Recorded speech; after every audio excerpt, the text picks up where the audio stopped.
Meus irmãos, somos gratos a Deus pelo privilégio de mais uma vez estarmos aqui com os irmãos. Obrigado, queridos, pelo apoio que essa igreja tem dado ao trabalho missionário, ao projeto de tradução entre os povos indígenas, especialmente os povos Yanomamis. Queremos agora em setembro finalizar o Novo Testamento na língua Auicá Central. Só falta 8 capítulos do livro de Atos. E vamos fechar a consultoria e aí queremos lançar e colocar na mão do povo, o povo que é o dono daquela língua e é o dono desse Novo Testamento. E aí nós vamos entrar num grupo mais fechado e queremos já ano que vem começar a traduzir por uma outra língua, viu, queridos irmãos? Então, orem por nós, para que o Senhor possa dar graça à minha esposa, para que o Senhor continue falando ao coração dos povos indígenas no Brasil. Meus irmãos, vamos nos colocar em pé rapidamente e vamos abrir a nossa Bíblia em Romanos, capítulo 10, versículo 14, é onde nós queremos meditar nessa noite. Romanos, capítulo 10, versículo 14. Como, porém, invocarão aquele em quem não creram? E como crerão naquele de quem nada ouviram? E como ouvirão se não há quem pregue? Pode sentar, queridos irmãos. Que o Senhor abençoe a sua palavra. Foi me desafiado nessa conferência a falar sobre povos isolados. E saiu uma estatística novinha sobre povos isolados no nosso Brasil, viu, queridos irmãos? Com ênfase nos povos indígenas. Só para vocês terem uma ideia, existe no Brasil 344 etnias, 60 etnias dessas não tem nenhuma pesquisa, 250 etnias são conhecidas e temos alguma pesquisa sobre eles, algumas informações, mas ainda existem 28 etnias isoladas, esses sem nenhum registro ou alguma informação. E existe no Brasil, fala-se 187 línguas indígenas e mais de centenas de dialetos. Só o povo que nós trabalhamos, os Yanomami, eles falam 5 línguas e mais de 13 dialetos entre eles. Mas quem são esses povos isolados no Brasil? No contexto indígena, meus irmãos, são aqueles que nós não conhecemos. Eles até desconfiam que nós existimos, sabe que outros povos existem. Eles vivem em um contexto denso de selva, eles não sabem o que é pão, não conhecem roupa, não conhecem dinheiro, refrigerantes, celulares, não sabem como vivem, e nós não sabemos qual língua eles falam. Isso eu estou falando no nosso Brasil, meus irmãos.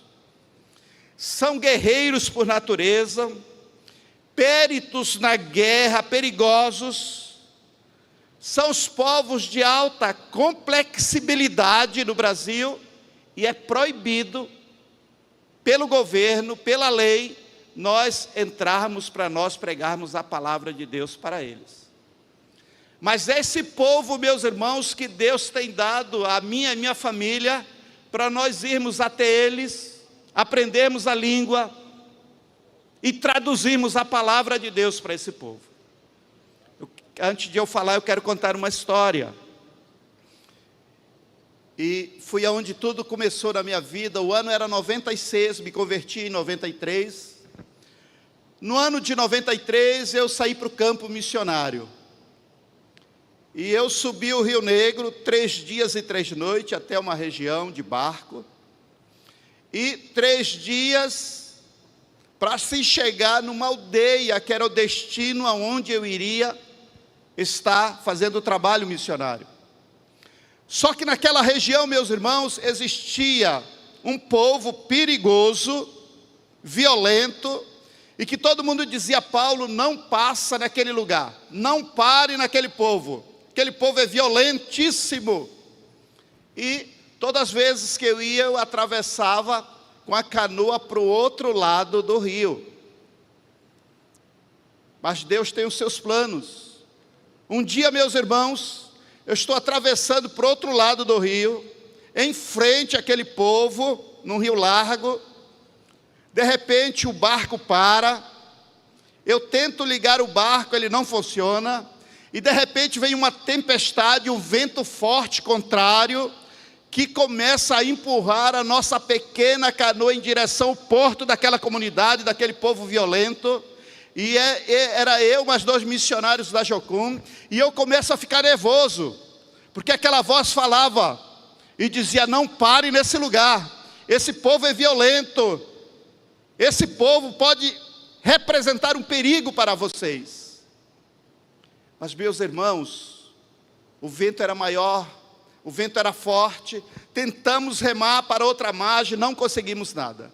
E de repente aquela pequena embarcação para naquele porto, e os meus colegas falaram o seguinte: Paulo, tu é dessa região, tu é do Amazonas, faz alguma coisa. Eu saltei da canoa, e quando eu salto da canoa, meus irmãos, vem um garoto do meio da selva, aproximadamente 8 anos, pega na minha mão e fala numa das línguas que eu conheço, e diz o seguinte: Semum, Reiriquaquiti. Ele disse: meu irmão, venha aqui rápido, nós estávamos te esperando nesse lugar. Mas eu estou com medo. E criança de 8 anos, meus irmãos, ela pegou, apertou a minha mão, saiu correndo, e eu tentando não ir, ela foi me puxando, e foi uns 10 minutos depois, chegamos na aldeia, eu fiz um mapeamento etimológico. Eu disse: deve ter umas 70 casinhas de sapê, deve ser umas 300 e poucos indígenas, e eu estou com muito medo. E ele vai me levando para o final daquela aldeia. No final daquela aldeia, uma cabana. Eu entro dentro daquela cabana, lá no canto daquela casa, uma rede, e uma mão esquelética, anêmica, fazia assim para mim. E eu estou com medo. E eu chego até aquela rede. Havia um fedor muito forte daquela rede. Eu abro aquela rede e tinha uma senhora de aproximadamente 70 anos. Seu rosto ferido, podre, parecia câncer em estado terminal. E aquela mulher naquele dia chocou meu coração. Ela falou o seguinte para mim. Ela me pegou em minhas mãos, me puxou e disse: por que só agora você chegou nesse lugar? Você já está atrasado. Nós estamos morrendo e nós não conhecemos essa verdade. Aquilo derrubou meu coração, meus irmãos.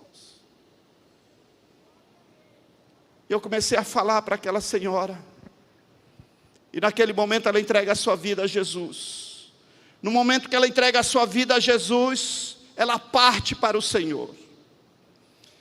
E quando ela parte para o Senhor, aquela criança saiu correndo, fazendo um alarido no meio daquele povo. E lá vem aquele povo, meus irmãos, eu estou tremendo de medo, matei a mulher. Eu não sabia o que fazer. E eles vêm, e eles falam para mim na língua: o que você fez com ela? Eu tremi na base, pastor. Eu não tinha resposta. E eles falaram: você vai ficar preso, você vai ficar detido nesse lugar, até o dia que você falar tudo o que você falou para ela. Meus irmãos, eu fiquei 12 dias naquele lugar. e mandei buscar os nossos colegas que não queriam vir. Eles vieram e eu disse: olha, o povo não quer nos matar, o povo só quer conhecer quem é Jesus. O povo só quer ouvir falar de Jesus. Como ouvirão se não há quem pregue, meus irmãos? 12 dias, os melhores 12 dias que eu já passei no início do campo missionário. Pregando, contando a história de Jesus, falando de Jesus. 18 pessoas aceitaram a Jesus naquele lugar. Cumprimos a missão, saímos daquele lugar, aquele povo foi liberto. Voltei para casa, continuei na obra missionária em outras regiões. 10 anos depois, meus irmãos, eu recebo uma carta naquela língua, e aquela carta dizia assim: meu irmão, você nunca mais voltou para nos visitar. Nós estamos precisando de alguém que venha nos batizar. E no final assinava Pedrinho. Pedrinho foi aquele garoto que tinha aproximadamente 9 anos, 8 anos, que me puxou. Agora ele estava com 19 anos, era o líder da igreja naquele lugar. Voltei a Bacuquara, nome daquele lugar. Bacu quer dizer o buraco da casa do peixe, chamado Bacu. É um lugar longe, irmãos. Batizei o povo, plantamos a igreja naquele lugar. Eles estão ganhando outros para o Senhor Jesus. Meus irmãos, nós precisamos correr. Nós estamos atrasados demais. O povo está morrendo e está querendo ouvir falar de Jesus. Um outro dia, viajando pelos rios da Amazônia, eu vi uma nativa dizer: socorro, eu quero ouvir sobre o Evangelho pelo menos uma vez antes de eu morrer. Meus irmãos, essa é uma realidade. O povo isolado estão querendo saber quem é Jesus. E queridos, se é tão arriscado assim estar entre os povos isolados, aí vem a pergunta básica: por que devemos nos envolver com a obra missionária entre os povos isolados? Meus irmãos, a Bíblia está recheada de motivos para nos envolvermos, mas eu quero lhe dar 3 motivos essenciais que estão no texto que nós lemos. Primeiro: e como, pois, invocarão aquele em quem não creram? E como crerão naquele de quem não ouviram? E como ouvirão se não há quem pregue? Meus irmãos, o povo está clamando. Estou falando da selva amazônica. Só o Amazonas tem 1.577.820 quilômetros quadrados. Tem uma densidade demográfica de 1,36 habitantes por quilômetros quadrados. Se for distribuir os 3,5 milhões, eu tenho que andar 1,3 quilômetro para encontrar uma outra pessoa. Agora imagine as tribos indígenas, isoladíssimos, regiões remotas, regiões perigosas. Mas o que me chama a atenção, meus irmãos, é uma história que eu quero contar aqui para vocês sobre a vida do apóstolo Paulo. Em Atos capítulo 17, versículo 1 ao 3. Isso chamou a atenção ao meu coração. Nós encontramos aqui nesse texto, Atos capítulo 17, Paulo e seus amigos, Silas e outros em Tessalônicas. E eles chegam naquele lugar e eles plantam uma igreja mais rapidamente do Novo Testamento, e eles plantam em apenas 3 semanas, eles plantam uma igreja naquele lugar. Mas Paulo plantou igreja, por exemplo, em Éfeso, que durou pouco mais de 3 anos. E as igrejas plantadas por Paulo, meus irmãos, eram de uma maneira progressiva. Tinha um processo e não era necessariamente um processo muito curto, demorava. Mas a igreja aqui em Tessalônica foge todas as regras.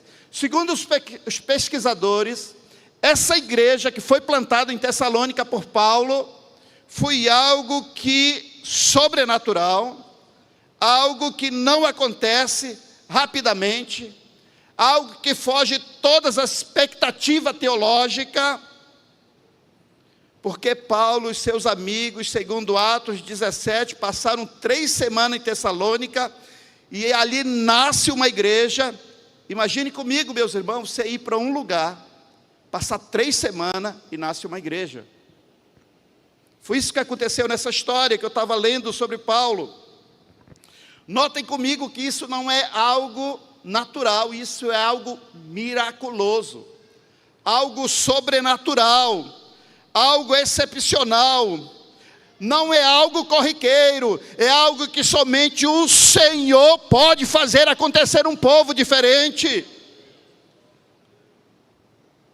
Até hoje, meus irmãos, existem as ruínas dessa cidade na Grécia, chamada Tessalônica.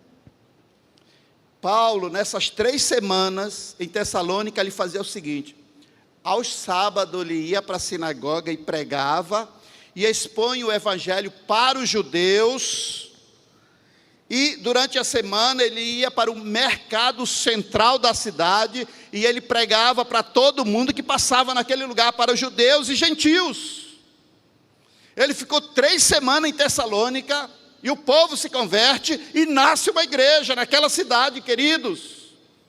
O contexto histórico nos mostra que na Grécia, em uma região conhecida atualmente como Salônica, havia na época um grande mercado principal, que era o ponto de encontro da sociedade salônica, onde se vendia de tudo naquele mercado, queridos. E na entrada do mercado, existia um portão muito grande, e ao fundo daquele mercado uma portinha bem pequena, bem apertada. O mercado era larguíssimo. Do lado direito havia os balcões de pedra que eram vendidos os itens perecíveis. E do lado esquerdo, os balcões parecidos com esses, onde eram vendidos os produtos não perecíveis. Ali, naquele mercado as pessoas entravam, compravam, conversavam, faziam lanche, e na hora de ir embora, eles não podiam sair pela porta principal. Eles tinham que sair por aquela pequena portinha. Então formava-se uma fila para se sair daquela porta, e os vendedores ambulantes, os cambistas, eles aproveitavam para vender os seus produtos de última hora em promoção, naquela fila. Porém, para ir embora era proibido sair pela porta de entrada. Meus irmãos, e ao lado esquerdo daquela portinha, diz a história, que havia uma pequena pedra, chamada Petros, ainda está lá até os dias de hoje.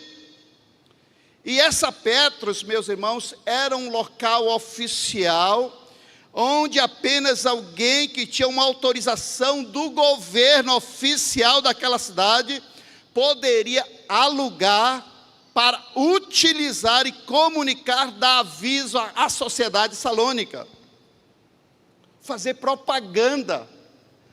Ali era o rádio, ali era o lugar onde se dava o aviso, o jornal da cidade. E existe um registro nos anais da história que diz que um certo Saulo chegou naquele lugar e, curiosamente, alugou aquele lugar por 3 semanas naquele lugar, meus irmãos. Não pode ser coincidência. Provavelmente era Paulo, queridos irmãos. Meus irmãos, nós não sabemos como Paulo conseguiu aquela autorização. Mas eu imagino que se Paulo alugou aquele lugar, ele utilizou durante 3 semanas pregando o evangelho do Senhor Jesus naquele lugar. Uma cidade, meus irmãos, de tamanho médio. Eu creio que ninguém passaria 3 semanas, pelo menos uma vez, sem ir ao mercado. Ao contrário, é mais fácil crer que as pessoas iam ao mercado pelo menos uma vez durante a semana. Imagine comigo, um homem só pregou para uma cidade, para todas as pessoas de uma cidade durante 3 semanas. Paulo fez isso naquele lugar.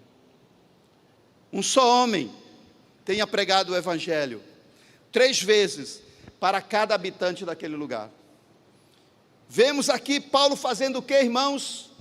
Lançando todas as sementes abundantemente. Mas Paulo não só lançava a semente, Deus começava a germinar essas sementes naquele lugar. Queridos irmãos, o povo daquele lugar ouviu sobre o Senhor Jesus durante 3 semanas. Nasce uma igreja em Salônica, o povo se converte naquele lugar. E aí vem a primeira pergunta: qual era a mensagem pregada por Paulo que fez aquele povo se converter? Aí nós vamos, 1 Tessalônica 1,5. Paulo, queridos irmãos, ele começa logo com uma introdução, com uma explicação, dizendo o seguinte para aquele povo: porque o nosso evangelho não chegou até vós. Que evangelho é esse que Paulo está pregando? O que é, ou quem é esse nosso evangelho que Paulo começa a pregar naquele lugar? Porque os próprios crentes em Tessalônica, meus irmãos, eles mesmos estão surpresos com a própria conversão, com o nascimento daquela igreja. Eles não haviam compreendido o que havia acontecido com eles. Eles só sabiam que eles tinham se convertido, mas eles não sabiam o porquê ou por quem. Então Paulo tinha uma mensagem. A mensagem pregada por Paulo era sobre o evangelho de Cristo, queridos irmãos. O texto que nós lemos em Romanos 14 diz: e como ouvirão se não há quem pregue? Meus irmãos, existem muitos povos no mundo isolados, que estão gritando e não conhecem desse evangelho que você conhece. Tem muitos povos isolados na Amazônia, povos indígenas, que não conhecem sobre esse evangelho que nós conhecemos nesse lugar. Quando eu voltei a primeira vez para a minha comunidade no Rio Negro, eu fui o primeiro crente da minha comunidade. Eu passei muitos anos sem ir lá. Só voltei quando eu estava maduro na fé, porque eu sabia que o confronto seria muito grande. Mas quando eu cheguei naquele lugar, meus irmãos, a vovó já estava me esperando. Quando eu saltei, a vovó disse: agora que você é missionário, me fale sobre essa verdade que você conhece. Meus irmãos, nós precisamos contar a verdade é Cristo, queridos irmãos. Esta é uma grande verdade. O evangelho precisa ser conhecido, queridos irmãos, por aqueles que ainda não conhecem Jesus. Segunda pergunta: Paulo tinha uma missão. Qual era a missão de Paulo? Era revelar para eles quem era esse evangelho. E lá em Romanos capítulo 1, versículo 1, Paulo ele se apresenta e faz, a partir da sua convicção mais profunda, ele diz: eu sou Paulo, servo de Jesus Cristo, chamado para ser apóstolo, separado para o evangelho de Deus. Ele inicia a sua apresentação dizendo: eu sou Paulo, e aí ele diz: sou servo de Jesus, do grego doulos, escravo, comprado, servo de Cristo. E aí ele continua dizendo: eu sou chamado para ser apóstolo. Aqui ele está dizendo: eu tenho um trabalho, eu tenho uma função, eu tenho uma missão, eu tenho um ministério para ser apóstolo. E ele conclui esse verso primeiro dizendo assim: eu sou separado para o Evangelho de Deus. Meus irmãos, nós somos separados para revelar sobre o Evangelho de Deus às nações, queridos. Em Romanos 1b, ele aqui apresenta também o que é, ou quem é esse Evangelho de Deus. Em Romanos 1, 2 a 4, Paulo ele então vai explicar sobre o que é ou quem é o Evangelho de Deus. No verso 2, Paulo diz que Deus é quem havia prometido esse Evangelho. Diz assim: o qual foi por Deus outrora prometido por intermédio dos profetas nas Sagradas Escrituras. No verso 3, Paulo fala quanto ao conteúdo desse Evangelho, ele diz: com respeito ou acerca do Filho, o qual segundo a carne veio da descendência de Davi. No verso 4, Paulo então lhe declara o que é ou quem é o Evangelho. E foi declarado Filho de Deus, em poder, Jesus Cristo, nosso Senhor. Fica claro aqui para Paulo que o Evangelho tem nome, o Evangelho anda, o Evangelho caminha, o Evangelho é o próprio Senhor Jesus, e Jesus está vivo, meus irmãos. Jesus é o Evangelho de Deus. Quando o povo isolado, eles é revelado sobre esse Evangelho, meus irmãos, ele abraça esse Evangelho. Eu conheci um assassino de uma tribo que nós trabalhamos. Nós trabalhamos com uma das tribos mais perigosas da América Latina. E aquele homem era violentíssimo.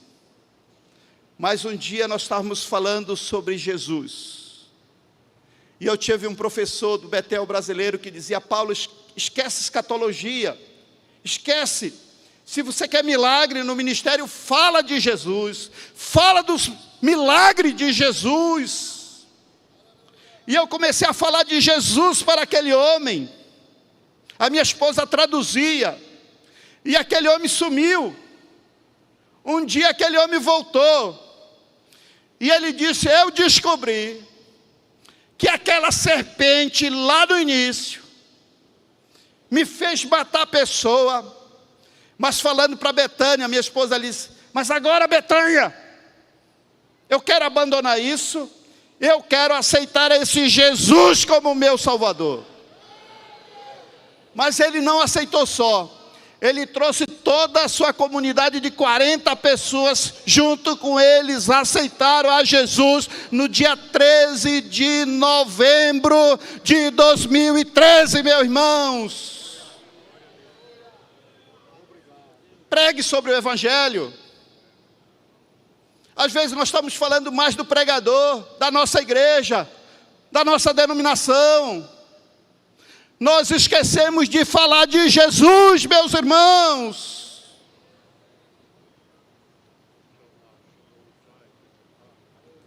Fale de Jesus. Jesus é tudo que nós temos. Jesus é o nosso maior patrimônio.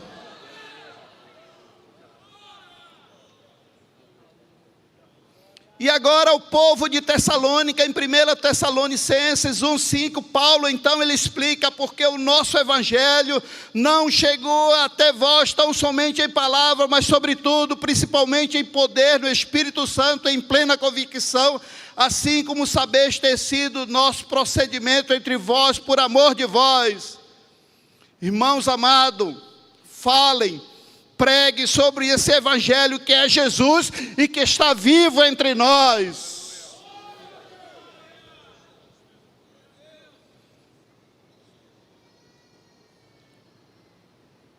Meus irmãos, já indo para o final. Pregar o Evangelho é pregar Jesus. Viver o Evangelho é viver Jesus. Jesus é o Evangelho. Assim, se nós nos envergonhamos do Evangelho, nós estamos nos envergonhando de quem, irmãos? De Jesus.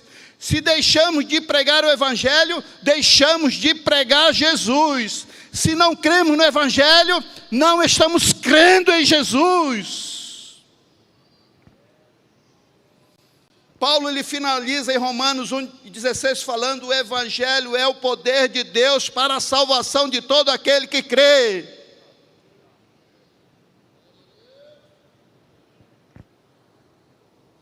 O ano era 2012. Eu já contei de outras vezes aqui, eu estava batizando 32 novos irmãos, ali no Rio Uraricuera. Era a despedida da minha esposa daquela aldeia. Nós tínhamos ali 500 crentes.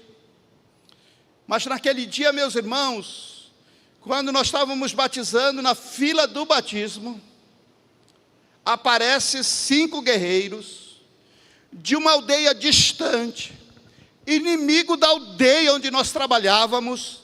Eles entram na fila do batismo, e eles estão com a sua lança, e na ponta da lança, meus irmãos, ele tem uma resina que é extraído, pastor Lucas, da costa de um sapo. Se aquilo riscar a gente morre asfixiado. E eles entram na fila do batismo, estão armados, e a gente fica com medo. Você não vai perguntar para um guerreiro se ele quer Jesus nessa hora. Você vai batizar ele está na fila do batismo. Eu gritei para o meu auxiliar, Alceris: e aí, Alceris, o que nós vamos fazer? Ele gritou na língua: sei lá, você é o pastor. Eu disse: cara, afoga 2. Sabe o que é afogar, irmão? Sabe o que é afogar, né? Tu afoga 2, que eu afogo 3. Enquanto ele afogava, pastor Jairo, a gente ia tirando as lanças deles, desarmando. E eu não sei o que Jesus falou para eles naquele afogamento, irmãos. Eles saíram com olhos bugalhados. Levamos para nossa casinha. Naquele dia nós não tínhamos o que comer. Nós só tínhamos chibé. Sabe o que é chibé, irmãos? Farinha com água, pimenta e sal. Fizemos um chibé, um pirão. Levamos os 5 lá para casa, meu irmão. E a minha esposa é linguista. Fomos avaliar a língua daquele povo.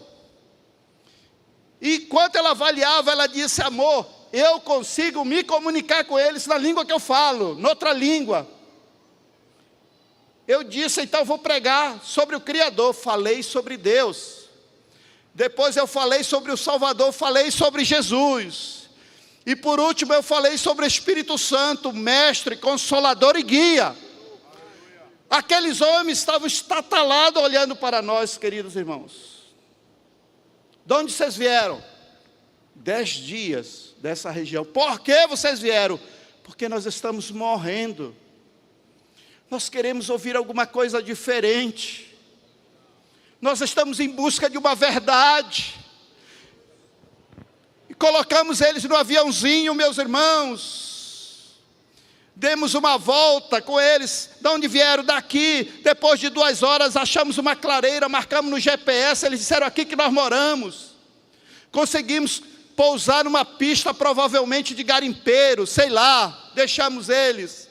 E eles falaram para nós: um dia nós queremos só vocês 2 nos visitando. Falou para mim e para minha esposa: olha que convite maravilhoso. Isso era 2012. 2013, março de 2013, ouvimos falar que uma tribo matou outra e foi extinta. Fomos ver a aldeia daqueles 5, matou seus inimigos. Agora era outubro de 2013. Ouvimos falar que 46 garimpeiros foram mortos naquela região. Fomos ver, a aldeia daqueles 5 matou os garimpeiros naquela região. 18 dias depois, 9 de novembro de 2013, nós estávamos naquele aviãozinho. E eu estava com medo, porque nós descobrimos que a aldeia daqueles 5 era a aldeia mais perigosa, o povo mais letal, chamados cabeças rachadas. Eles espocavam a cabeça dos outros, meus irmãos. E eu estou dentro daquele avião e orando: Senhor, manda uma tempestade para que a gente não vá. Mas sabe aquele dia que o sol está azul e Deus manda um vento de cauda que empurra o avião, que seria 2 horas na Cessna, tira 1h20, chegamos naquele lugar. Era o primeiro contato, o avião para, não desliga, nós pulamos, era eu, minha esposa e 3 falantes de línguas diferentes, indígenas, e o avião vai embora. Conforme o voo, o avião, o barulho, está sumindo, eu estou desesperado, estamos na selva, no meio dos inimigos, povos isolados, nós não sabemos como eles vão nos receber. Ainda bem que eu tenho uma esposa crente, e ela está assistindo hoje, viu, irmãos? Ela disse: amor, vamos orar, demos as mãos para orarmos. Meus irmãos, quando fomos orar, nós ouvimos o estalo no meio do mato, barulho, folha, gravetos quebrando. Quando levantamos os olhos, aproximadamente 900 pessoas, nus, alguns com tablets, celulares, cordão de ouro, revólver, espingarda, roupa. Eu olhei para a direita, era o lugar da chacina dos garimpeiros. Meus irmãos, eu estou desesperado. Mas eu ainda peguei a digital, tremendo, e para tirar uma foto histórica, eu esqueci de desligar o flash, meus irmãos. E quando o flash disparou, aquele povo entendeu que era algo que podia fazer mal para ele. Eles se armam, agora eles estão vindo contra nós. Um homem desesperado, meus irmãos, sacrifica a sua esposa. Eu estava com tanto medo, puxei a Betânia na minha frente, abracei, e o povo está vindo. E eu falei ao seu ouvido, eu disse: amor, tu fala a língua melhor do que eu falo alguma coisa, pelo amor de Deus. Antes de ela falar, passou uma senhora nua de aproximadamente 70 anos, e ela fala, olha para nós e diz: Deus sim, Jesus sa, Ximburema, Deus enviou vocês para nós. Depois passa um jovem e fala: Deus sim, Jesus sa, Ximburema, Deus enviou realmente vocês para nós. Mas o povo está vindo, meus irmãos. Quando não tem mais nada para se fazer, no meio daquela multidão, o momento parece que havia chegado. Era o momento da morte, queridos. Parece que o sangue de Jesus não funcionava. Eu falava: o sangue de Jesus tem poder. O povo não freava, não parava, nem o sol se parou dessa vez, meus irmãos. No meio daquela multidão, ouvimos 5 vozes gritando na língua: parem! Hoje não é dia de morte. Esses são aqueles que nós estamos esperando. Esses são aqueles que dizem que nós não viemos do clã onça.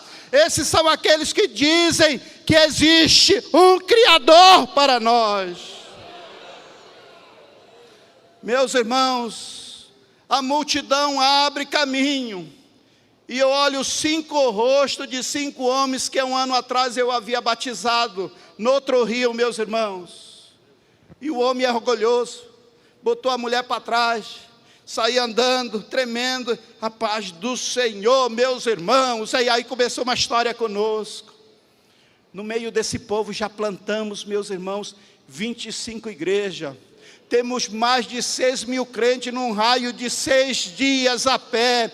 Existe um avivamento naquele lugar. Povos isolados, cabeça rachada, povo perigoso, que agora louva o Senhor Jesus naquele lugar.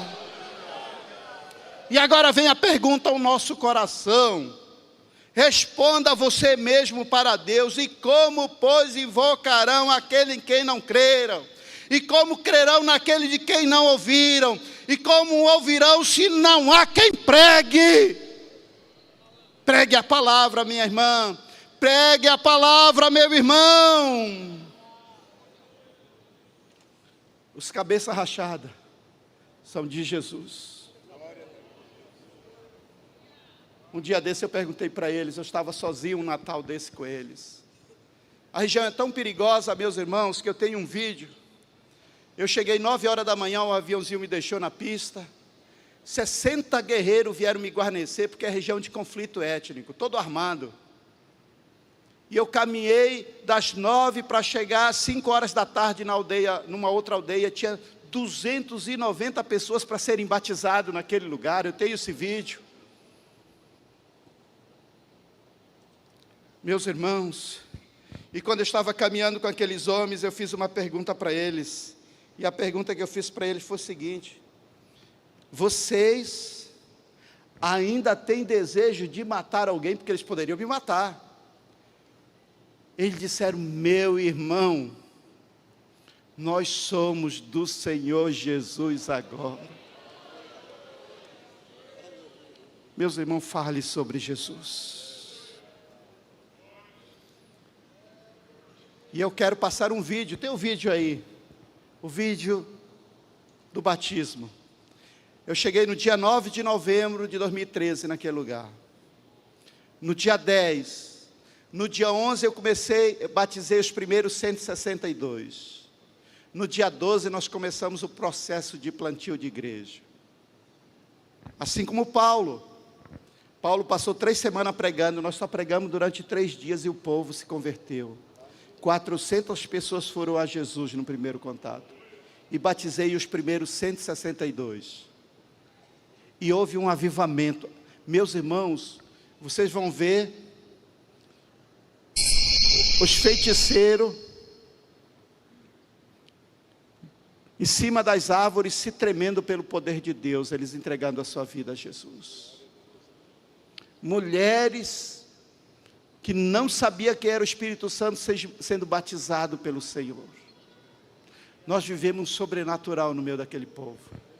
Pode soltar aí, meu irmão. A primeira parte não tem nem som, depois vai ter um sonzinho por aí. É um vídeo caseiro, são imagens reais que nós vivemos, viu, irmão? Pode soltar.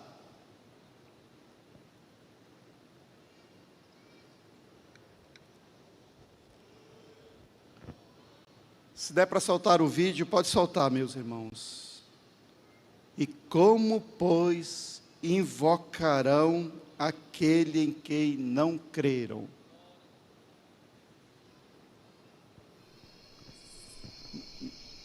Não, é um arquivo, irmão, que está escrito Ribeirão Preto. Tem um arquivo chamado Ribeirão Preto, Assembleia de AD Ribeirão Preto. Tem só um videozinho dentro desse arquivo. Essas são imagens reais do primeiro contato com aquele povo. O lugar que nós achávamos que seríamos mortos. Mas foi o lugar que Deus bradou, Deus falou. Esse povo conhece o Evangelho. Esse povo caminha conosco, irmãos. Esse povo evangeliza conosco outras regiões. Tem sido uma grande bênção e um grande privilégio poder ter caminhado junto com esse povo. Descendo ali para o pequeno riacho, né? Córrego para nós batizarmos um bom número de irmãos preciosos. Está saindo o áudio, mas não está saindo o vídeo, meus irmãos. Meus irmãos, dessas 25 igrejas plantadas, eu só fui em umas 9, porque a região é muito distante, perigosa, muita onça, cobra, inimigos. Eles estão plantando, meus irmãos. Depois nós só vamos batizando e alicerçando a igreja. Deus está se movendo no meio desse povo. Deus está fazendo grande coisa no meio desse povo, meu irmão. Porque Ele é o Senhor absoluto. Se não der, meu irmão, pode passar aquele mesmo que você ia passar antes. E amanhã a gente passa o outro do batismo, tá bom? E amanhã, meus irmãos, eu quero falar sobre... Pode passar, meu irmão. Esse não é o vídeo, mas esse vai dar uma ideia. Esse foi onde eu batizei os 5, tá, meu irmão? Palimio, 30 de novembro de 2012. Querido amigo, faz tempo que não escrevo. Tenho tantas coisas para te contar sobre o que tem acontecido com o povo Yanomami aqui na aldeia de Palimio. Nos últimos dias, tivemos um evento do CONPLEI, Conselho de Pastores e Líderes Evangélicos Indígenas. Eles realizaram uma conferência de vários dias. Queria tanto que você estivesse aqui para ver. Vieram visitantes de várias outras aldeias. Eu e minha esposa chegando aí. O motivo da conferência era festejar a libertação em Cristo. E você precisava ver como eles estavam alegres com a presença do Evangelho e as transformações que ele traz.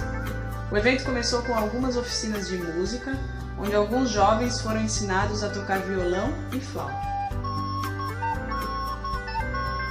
Em seguida, tivemos várias palestras sobre a liberdade em Cristo e a palavra de Deus foi pregada abundantemente.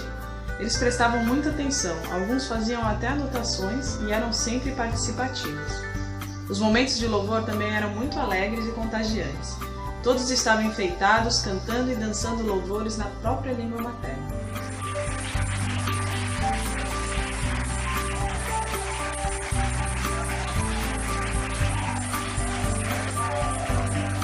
Foi emocionante ver o quanto eles podem se alegrar sem precisar das antigas drogas e bebidas fortes que eles consumiam.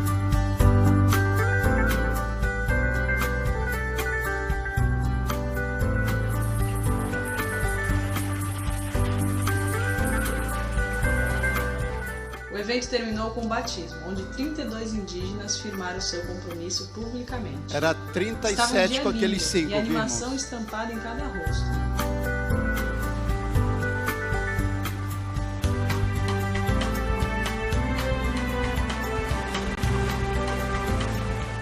Assim que terminou os batismos, todos voltaram para a igreja, onde foi realizada a ceia do Senhor. Eles mesmos prepararam tudo. O corpo de Cristo foi representado pelo biju, e o sangue por uma bebida feita da mandioca.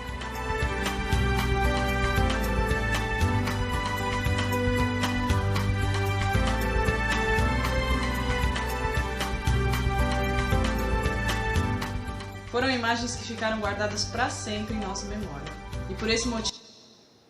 Meus irmãos, foi nesse batismo que eu batizei aqueles 5, e foi a partir daí que começou toda uma nova história com esse povo.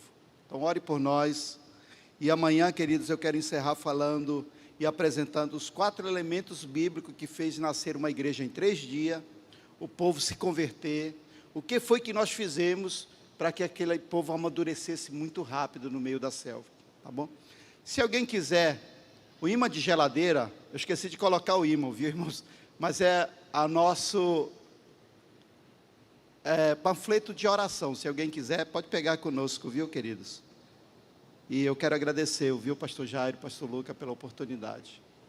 Obrigado de todo o coração, pela ajuda, pela oração.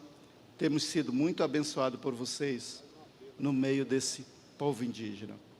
Meus irmãos, um dia, o aviãozinho já estava ligado, ele foi nos buscar. A hélice do aviãozinho, é um Cessna 206 que nós temos, já estava funcionando. Lembra daquela senhora velha que falou Deus sim, Jesus está Chimburema? Nós colocamos o nome dela de Yolanda, porque eles têm nome diferente, Siribum, Quiripá, orelha de macaco e assim vai. Então nós colocamos o nome de Yolanda. E Yolanda recebeu a Jesus, e o aviãozinho já estava funcionando, nós já íamos decolar, e Yolanda passa na pista, atravessando, correndo, e eu falei para o piloto, para um dos nossos pilotos, Rodrigo, pare o avião. Ele desligou o avião, e eu gritei, Naba, vem cá, e ela veio correndo, e eu disse o seguinte para ela, eu perguntei, por que você pegou Jesus para você? E ela falou na língua dela e disse, porque eu não sou morrode. Morrode na língua dela quer dizer, eu não sou lesa, eu não sou idiota, eu não sou abestada. Quando você falou que ele morreu, ressuscitou para me salvar, e tem uma casa que eu vou morar, eu peguei, ele é meu e eu sou dele. Meus irmãos, que apelo maravilhoso. E agora chegou a hora de a gente fazer um apelo aqui para você. Você que veio aqui nessa noite, talvez esteja longe do caminho de Deus, longe dessa família, Talvez você foi convidado por alguém para vir nesse lugar. Talvez você ainda não tem Jesus. Eu quero fazer um apelo. Tem alguém aqui entre nós que gostaria de entregar a sua vida a Jesus? Faça como Yolanda. Ela saiu, pegou essa palavra. Ela fala: Ele é meu, eu sou dele, eu não largo e ninguém toma ele de mim. Tem alguém que quer entregar a sua vida a Jesus? Se tiver, vem aqui. Venha rápido, nós queremos orar por você. Essa noite dessa conferência é noite de salvação. Eu não estou convidando você para trocar de religião. Eu estou convidando você a se tornar filho de Deus na pessoa de Cristo Jesus. Aleluia. Tem alguém aí para Jesus, aqui à minha esquerda, aqui no meio, à minha direita. Glória a Deus, estamos vindo um varão aqui. Meus irmãos, a igreja pode glorificar a Deus. Aleluia. Tem mais alguém que gostaria de ter o seu nome escrito no livro da vida? Levante-se do seu lugar. Venha. Jesus te ama, Jesus tem um plano maravilhoso para você, é um plano de paz e não de morte. O Senhor marcou um encontro com você nesse lugar. Tem mais alguém que quer entregar a sua vida a Jesus? Pode vir uma senhora, um senhor, uma família, um jovem, adolescente, uma criança. Tem mais alguém para Jesus? Venha a Jesus. Jesus é a melhor coisa que nós temos. Entregue a sua vida ao Senhor Jesus. Aleluias. Vamos nos colocar em pé, meus irmãos. Vamos orar. Temos 2 pessoas aqui entregando a sua vida a Jesus. É isso que Jesus faz, ouviu, irmãos? Nós só precisamos falar de Jesus. Vamos orar por eles, queridos. Senhor Jesus, obrigado por essas pessoas que vieram. Obrigado porque a tua salvação é clara, Senhor. Nós queremos orar por esses nossos novos irmãos que entregaram a sua vida a Ti como Cordeiro Jesus, como Salvador por excelência da vida deles, ó Deus. Agora, Senhor, perdoa os seus pecados, escreve o nome deles no livro da vida. Espírito Santo, toma conta desses meus irmãos agora, Senhor, no nome de Jesus. Abençoa também mais esse outro que chegou agora. Perdoa, escreve seu nome no livro da vida. Ó Espírito Santo, agora age nesses corações, faz o milagre na vida deles, sustenta eles, guarda a fé deles no nome de Jesus, Senhor. Como igreja do Senhor, nós os abençoamos no nome de Jesus.